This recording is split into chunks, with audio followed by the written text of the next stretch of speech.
Hello friends, you know I love a good deal.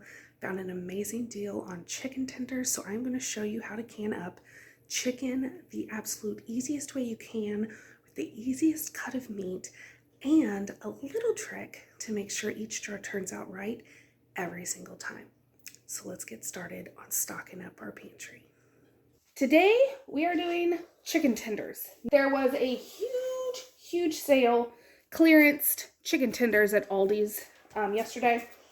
So we are canning them up, and because they are already cut into little slivers, they are perfect to raw pack. I'm doing them in wide mouth so that it is easier to clean, and it is literally as simple as clean your jars, put in your chicken tenders, you loosely pack them into your jar, and then you want to do it to 1 1/4 headspace, which is about right here.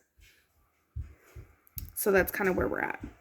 Up here at the lip is the 1 inch, so you want to go just a little bit below. Now, unlike beef that will produce a lot of liquid as it's canning, chicken is leaner, so it doesn't produce as much liquid as a cut of beef would. So I do mine a little differently. You could just put the lid on, fingertip tight, and start canning, and this will reduce down, liquid will come up, but it's not going to be a full jar. It's perfectly safe.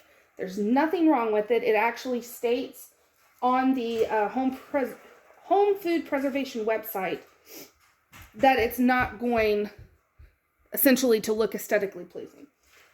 But I have figured out a way to make it look more aesthetically pleasing, perfectly safe to can.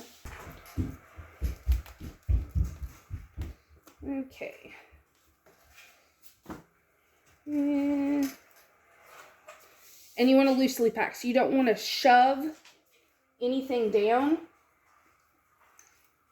You just want it kind of loosely wedged in there without it being really compact.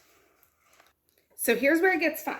So our canner is still hot from canning up this batch of chicken, so we want the jars to be hot so that we don't break any jars before we even start canning. We are going to add extremely hot water, a little to each of these jars. So if you par-cook chicken, you par-cook the chicken, you put it in the jars, and then you fill water or broth to 1 inch of headspace.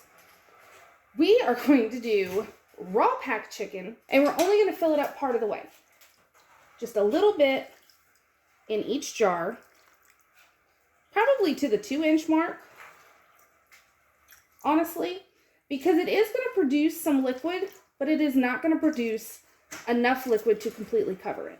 So what we're doing, while it is still shelf stable, even with chicken exposed above the liquid line, it's going to change colors, and the quality of it is going to deteriorate because it is exposed.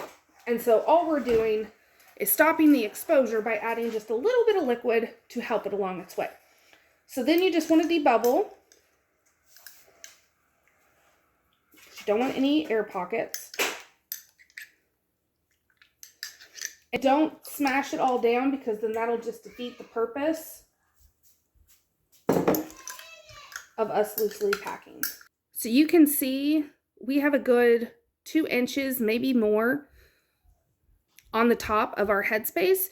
So we are good to go. So it's going to cook down. It's going to create its liquid, and then we have the liquid in there to help it along. So the next thing you want to do is wipe the rim of your jars. And then once everything is wiped down, you want to go in with cleaned lids.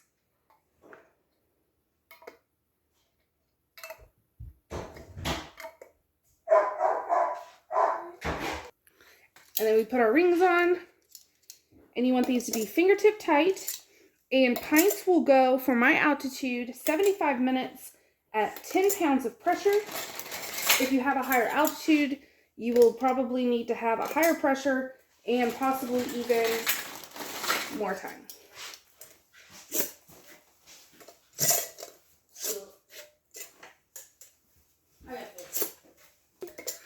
All right, so here is the finished product.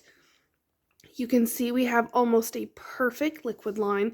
This one had a little less water in it, and so you can see little less liquid, but that is perfectly fine. Like I said, you don't have to add any liquid if you are raw packing. This is just going to help all of the chicken stay underneath the liquid line, and it's just going to make for a better product long term. But these are perfect. We ended up getting 12 pints from that round. I'm happy to have these on my shelf. Hopefully they all seal, and then we can just put them in the pantry. It is by far the cheapest and easiest way to stock up on your pantry if you do it during a sale or if something is clearanced. And that is what I love to do when it is my grocery shop day. So I hope you enjoyed this video. Try out canning chicken for yourself. It is wonderful to have on your shelf, and I will see you all tomorrow.